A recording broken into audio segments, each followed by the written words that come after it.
Railway की सबसे ताजा पहचान नौकरियां निकालकर भर्ती के नियम बदल देने वाले विभाग के तौर पर बनी है। 1 फरवरी को संसद में पेश बजट इस नई मुश्किल भरी पहचान को आंकड़ों की कुर्सी देता है। रेलवे का हिसाब किताब मुश्किलों की ढलान पर कलाबाजी कर रहा है। रेलवे 100 रुपए कमाने के लिए करीब 99 रुपए खर्च करती है। यही रेलवे का ऑपरेटिंग रेशियो है। ऑपरेटिंग रेशियो ही रेलवे की सेहत को आंकने का मुख्य पैमाना होता है। ये रेशियो जितना कम होता है, वित्तीय सेहत उतनी ही मजबूत मानी जाती है। यूं समझिए कि रेलवे अगर कोई कंपनी होती तो निवेशक छोड़कर भाग गए होते। महामारी आकर चली गई, बजटों में कितना पानी बह गया, लेकिन रेलवे किसी पुराने प्लेटफॉर्म पर खड़ी सुधारों की रेल देखती रह गई है। इस बात पर संतोष हो सकता है कि रेल बजट परंपरा को खत्म करने के बाद रेलवे नई ट्रेनों, परियोजनाओं की राजनीतिक रेवड़ियों वाली दुकान बंद हो गई। लेकिन क्या इससे रेलवे की माली हालत सुधरी?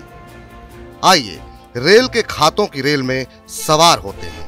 निचले पदों पर भर्ती आवेदनों की बाढ़ के सामने रेलवे से आयोजन का पटरी से उतर जाना कतई आश्चर्यजनक नहीं था।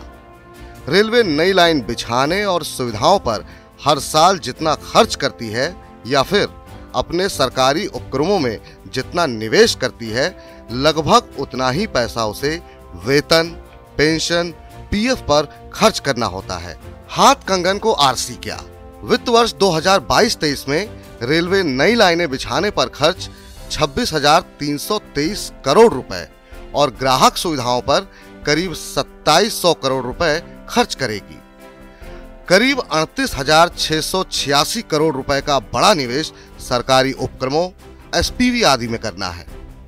इसके मुकाबले पेंशन, पीएफ आदि पर भी रेलवे का खर्च करीब 63,433 करोड़ रुपए होगा। ईंधन पर करीब 29,625 करोड़ रुपए खर्च होंगे और जनरल ट्रैफिक खर्च करीब 40,525 करोड़ रुपए का रहेगा।